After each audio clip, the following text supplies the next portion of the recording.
Ce que Daesh fait, ce que Daesh a fait, les amis, il faut avoir le courage de le dire. Tout ça, c'est dans le droit musulman.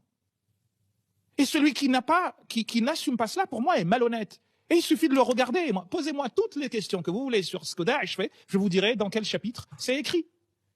Tout. Il n'y a pas une seule action que Daesh commet qui n'est pas dans le droit musulman. Alors la question qui se pose, et c'est là où justement on peut être très facilement pris au piège, c'est qu'on va te dire, oui, mais ça ne s'exécute que si il y a un roi, un souverain, un sultan, c'est sous un sultan que cela doit être fait. Mais ça veut dire déjà que tu valides le principe. Or, le principe n'est pas à valider. Un principe qui constitue à tuer un enfant non musulman.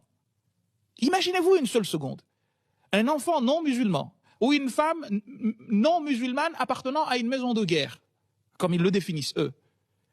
Tu as le droit, en cas de famine extrême, tu as le droit de les tuer et les manger. Oh! Ça, c'est l'imam al-Nawawi qui te dit ça dans le Rawda. Et dans le Majmoua. Faut arrêter le cirque à un moment donné. Et de dire que non, c'est pas l'islam, ça. Parce que si tu ne dis pas cela, ben ça laisse aux autres la possibilité de venir et de faire n'importe quoi.